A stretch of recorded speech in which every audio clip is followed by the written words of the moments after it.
Hello students, good morning. Welcome back to my channel.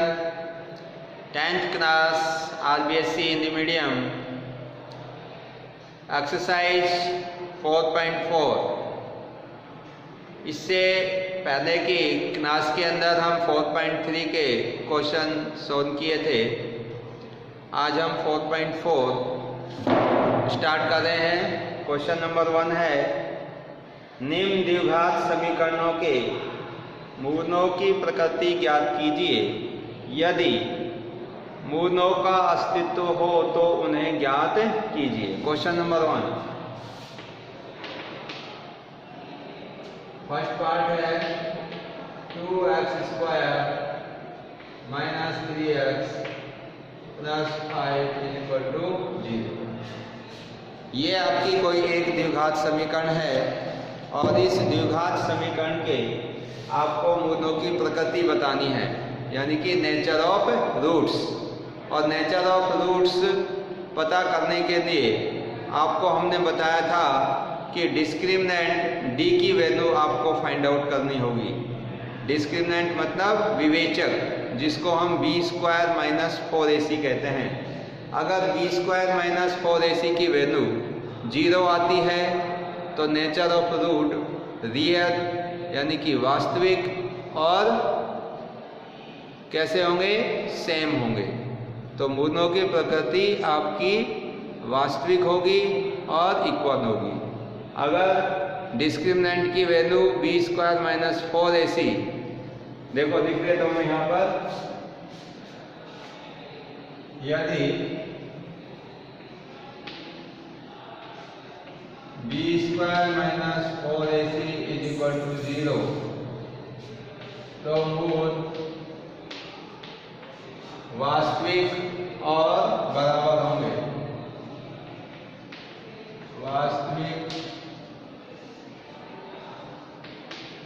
और बराबर होंगे। Number 1 condition. सेकेंड, यदि b² - 4ac > 0 तो मूल वास्तविक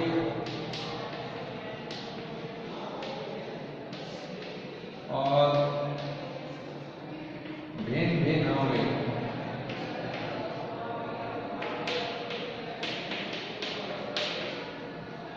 नंबर 3 कंडीशन, यदि b² - 4ac < 0 तो मूल वास्तविक नहीं होंगे। तो मूल वास्तविक नहीं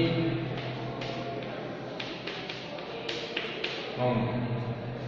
तो हम क्या करेंगे भाई, इस विवेचक की वैल्यू फाइंड आउट करेंगे b² - 4ac की। अगर इस b² - 4ac की वैल्यू इन तीनों में से जो भी होगी उसके अनुसार ही हम मूलों की प्रकृति बताएंगे। जैसे अगर b² - 4ac 0 आ गया तो मूल वास्तविक और बराबर होंगे, और अगर 0 से बड़ा आया तो मूल वास्तविक और भिन्न भिन्न होंगे।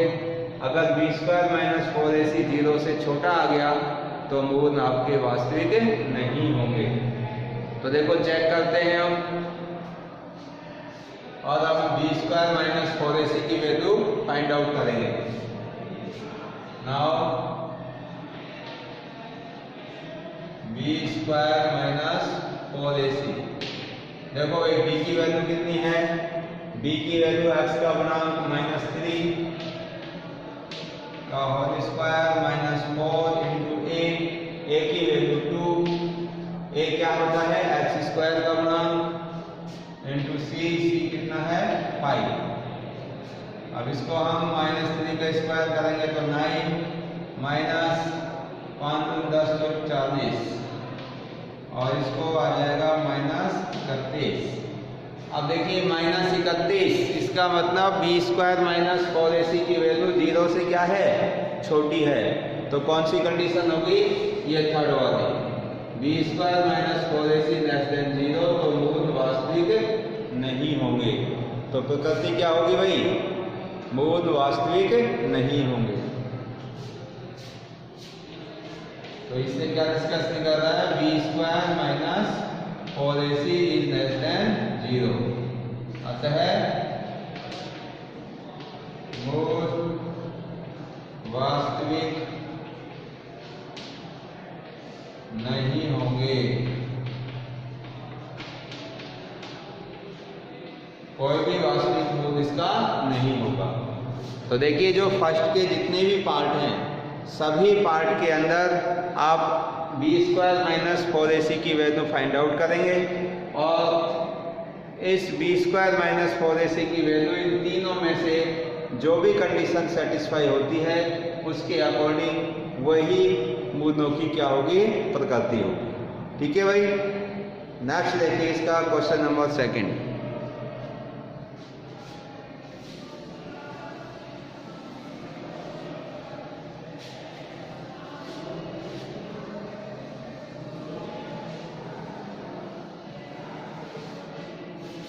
सेकंड क्वेश्चन क्या है कि प्रत्येक द्विघात समीकरण में k का ऐसा मान ज्ञात कीजिए कि उसके दो बराबर मूल हो। इक्वेशन है 2x square plus kx plus 3, 2kx square 2x square plus kx plus 3 is equal to 0। यह क्वेश्चन नंबर 2 का फर्स्ट पार्ट है। क्वेश्चन 2 का फर्स्ट पार्ट। अब इसमें गिवन क्या है? आपको ये दे रखा है कि दो बराबर मूल हैं। इस द्विघात समीकरण के जो मूल है वो कैसे हैं? दो बराबर हैं। इसका मतलब जो हमारा विवेचक होता है बी स्क्वायर माइनस 4ac, ये जो डिस्क्रिमिनेंट है इसकी वैल्यू किसके बराबर होनी चाहिए? 0 के बराबर। तो फिर हम k की वैल्यू फाइंड आउट कर सकते हैं। तो देखिए चूंकि द्विघात समीकरण के मूल द्विघात समीकरण के मूल बराबर है,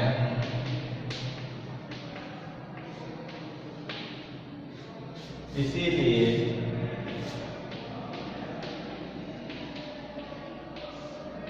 b square minus 4ac equal to 0।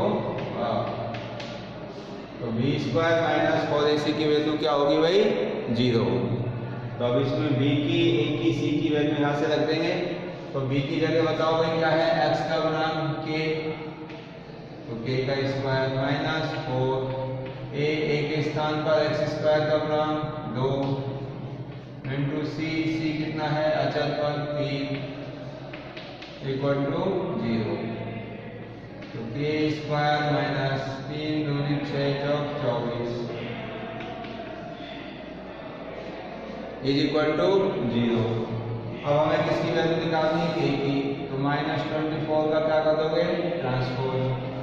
तो k square is equal to 24 और k is equal to square हटाने के लिए अंडर रूट, तो प्लस माइनस अंडर रूट 24। अब 24 का कंप्लीट स्क्वायर रूट नहीं आता तो इसको हम ऐसे भी लिख सकते हैं k is equal to plus minus under root 4 into 6। अब 4 का अंडर रूट कितना हो जाएगा? 2, तो ये लिखेंगे प्लस माइनस 2 अंडर रूट 6। तो इस प्रकार से हम k की वैल्यू फाइंड आउट कर सकते हैं। तो इसी प्रकार इसका सेकंड क्वेश्चन होगा। अब आगे देखिए भाई इसके नेक्स्ट है जो तीसरा, चौथा, पांचवा, ये तीनों क्वेश्चन सेम है आपके। तीनों के अंदर एक ही बात कह रहा है, क्या ये स्थिति संभव है आपको बताना। तो तीसरे में, चौथे में, पांचवें में से इनमें से मैं एक क्वेश्चन आपको बता रहा हूँ। देखिए भाई क्वेश्चन नंबर 5, क्या परिमाप 80 मीटर, क्षेत्रफल 400 मीटर स्क्वायर के एक पार्क को बनाना संभव है? यदि है तो उसकी लंबाई और चौड़ाई ज्ञात कीजिए। क्या परिमाप 80 मीटर और क्षेत्रफल 400 मीटर के एक पार्क को बनाना संभव है। अब कोई भी एक पार्क है जिसका कि परिमाप 80 मीटर है, क्षेत्रफल 400 मीटर स्क्वायर है, तो उसकी लंबाई चौड़ाई ज्ञात कीजिए। तो देखिए कि ये पार्क आपका बनाना संभव होगा या नहीं होगा।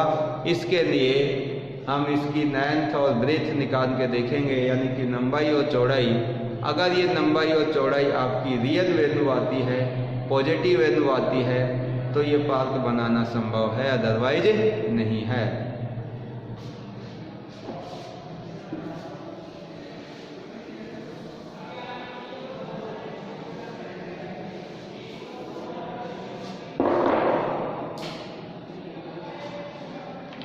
तो देखिए भाई, तो जो भी पार्क है तो उस पार्क को मैं सपोज दैट आयताकार पार्क मान लेता हूँ। तो आयताकार पार्क का आपको परिमाप और क्षेत्रफल गिवन है। तो यहाँ पर लिखेंगे क्वेश्चन नंबर 5, माना आयताकार पार्क, माना आयताकार पार्क की लंबाई x मीटर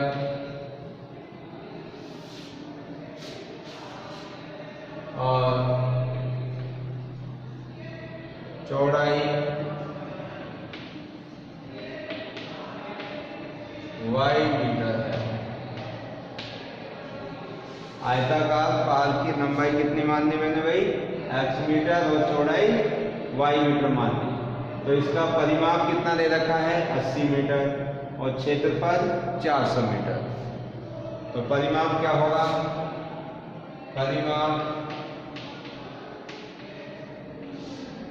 परिमाप होता है 2 इंटू लंबाई प्लस चौड़ाई।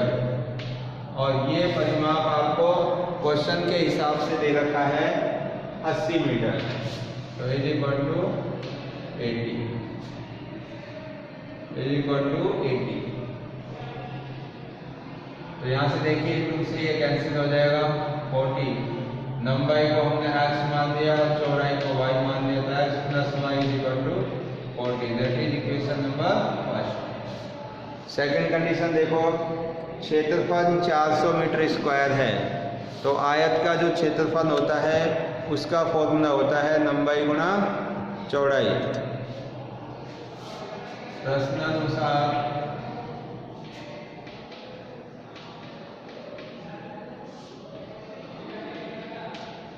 आयत का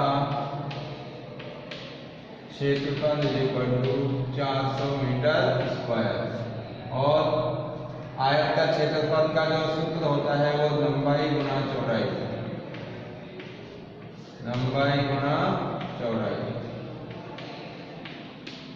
इज इक्वल टू 400। अब लंबाई कितनी रखेंगे? x मान रखा है हमने, चौड़ाई को y मान रखा है, इज इक्वल टू 400। ये इक्वेशन नंबर आ गई हमारे पास सेकंड। अब हम इक्वेशन फर्स्ट और सेकंड को सॉल्व करेंगे और फर्स्ट और सेकंड को सॉल्व करने पर हमारे पास में x और y की वैल्यू आएगी जो कि हमारी लंबाई और चौड़ाई होगी।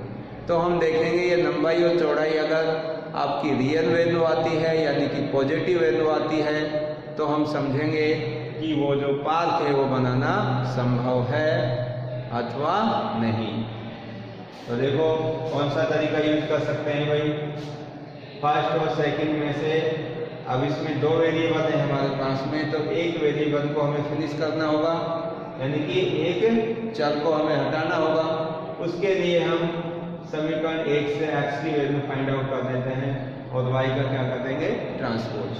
जैसे ही y इधर जाएगा तो किसकी वैल्यू आएगी आपके पास में? x की वैल्यू।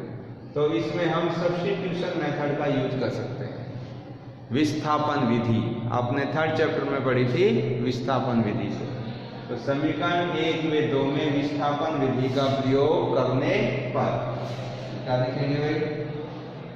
समीकरण 1 व 2 में विस्थापन विधि का प्रयोग करने पर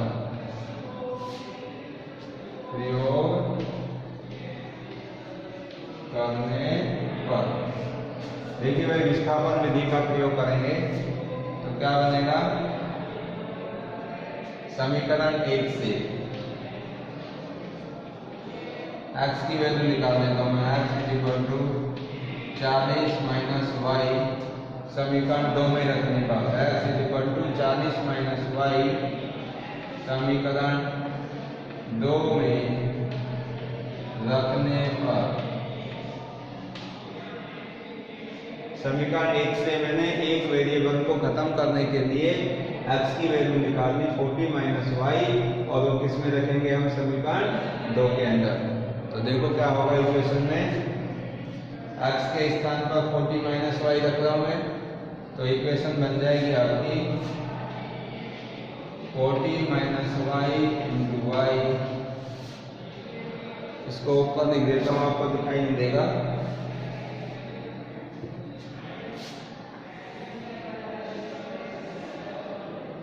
देखिए, तो x की वैल्यू 40 - y है जो किसमें रख रहा हूँ भाई, समीकरण नंबर 2 में। तो x के स्थान पर हो जाएगा 40 - y × y = 400। यहाँ पे रख दिया मैंने x की जगह 40 - y, और ये y ऑलरेडी है। अब y से क्या करेंगे, इसको मल्टीप्लाई, तो 40y - y², और इसका ट्रांसपोज कर देंगे 400 = 0। अब ये हमारी द्विघात समीकरण बन गई। तो इस द्विघात समीकरण को हम मानक रूप में रखेंगे।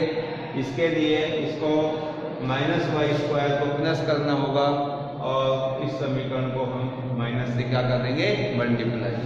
तो देखो, जब इस पूरी समीकरण को माइनस से मल्टीप्लाई करोगे तो ये प्लस हो जाएगा y², ये माइनस हो जाएगा 40y, और ये प्लस हो जाएगा 400 = 0। अब ये हमारी द्विघात समीकरण एक चर के अंदर बन गई। जब एक चर के अंदर द्विघात समीकरण आ गई तो अब हमें यहाँ से y की वैल्यू निकालना आसान है। तो अब इसके अंदर हम गुणनखंड विधि का प्रयोग कर सकते हैं, स्प्लिटिंग द मिडिल टर्म। तो कैसे करेंगे, देखो y² का गुणांक 1 है और कांस्टेंट टर्म 400 है, तो 1 को 400 से मल्टीप्लाई करेंगे तो 400 आएगा। अब इस 400 के ऐसे दो टुकड़े करो इस 400 के कि गुणा करें तो 400 और जोड़ें या घटाएं तो -40 आ जाए। तो ऐसे टुकड़े क्या होंगे, 20 × 20, क्योंकि 20 × 20 करेंगे 400, और 20 और 20 इन दोनों को जोड़ेंगे तो कितना आ जाएगा, 40। और साइन किसका होगा इनमें, माइनस का, क्योंकि माइनस के हमें 40 चाहिए। तो दो टुकड़े कौन कौन से हो गए, -20 -20। तो क्या लिखेंगे इसके स्थान पर, y² - के 20y - के 20y प्लस के 400 = 0। अब यहाँ से देखिए, दो संख्याओं के हम जोड़े बनाएंगे, तो यहाँ से y कॉमन आ जाएगा, और y - 20, इधर से 20 कॉमन आ जाएगा, y - 20 = 0। अब क्या कॉमन आएगा, अब यहाँ से y - 20 कॉमन आ जाएगा, ये वाला ब्रैकेट, और क्या बचेगा, y - 20 = 0। ठीक है। अब यहाँ से देखो, दो फैक्टर हैं, दोनों की वैल्यू मल्टीप्लाई में 0 है, तो ये अगर ये फैक्टर 0 हुआ तो y 20 आएगा, यहाँ से अगर ये 0 हुआ तो भी 20 आएगा। तो y की वैल्यू कितनी आ गई भाई, तो आपका y आ जाएगा यहाँ पर 20, और इसका मतलब हमारे पास में जो y हमने माना था उसकी चौड़ाई वो 20 मीटर हो गई। अब इसकी क्या निकालनी है हमें, लंबाई। तो लंबाई निकालने के लिए आपके पास में जब y की वैल्यू आ गई 20, तो y की वैल्यू 20 आप यहाँ पर रख दीजिए। जैसे ही y की वैल्यू 20 यहाँ रखोगे तो x भी कितना आएगा आपका, 40 में से 20 को माइनस कर देंगे तो x भी आपका आ जाएगा 20। तो क्या लिखोगे, y का मान 1 में रखने पर, y का मान समीकरण 1 में रखने पर, जब 1 में रखेंगे तो कितना आएगा, x इक्वल टू 20। तो x की वैल्यू भी कितनी आ गई, 20 आ गई। तो ये आयताकार जो पार्क है इसकी लंबाई 20 मीटर है और चौड़ाई भी कितनी है, 20 मीटर है। तो अब देखो, हमने इस आयताकार पार्क को स्टार्टिंग में, इस पार्क को हमने आयताकार माना था और अब इसकी लंबाई चौड़ाई दोनों कैसी आ गई, सेम आ गई। तो ये पार्क किस शेप में है, वर्गाकार में है। तो इस वर्गाकार पार्क को बनाना संभव है क्योंकि x की वैल्यू रियल और पॉजिटिव वैल्यू है, इसलिए हम कह सकते हैं अतः आयताकार पार्क को बनाना संभव है। तो क्या लिखेंगे, आयताकार पार्क को बनाना संभव है। तो यहाँ पर लिख देता हूँ भाई, इधर है जगह तो इसको इधर लिखता हूँ। यहाँ पर क्या लिखोगे,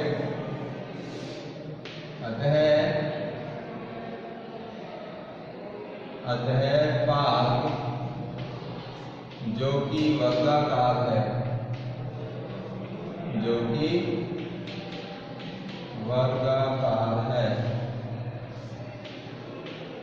इसे बनाना संभव है, इसे बनाना संभव है, जिसकी लंबाई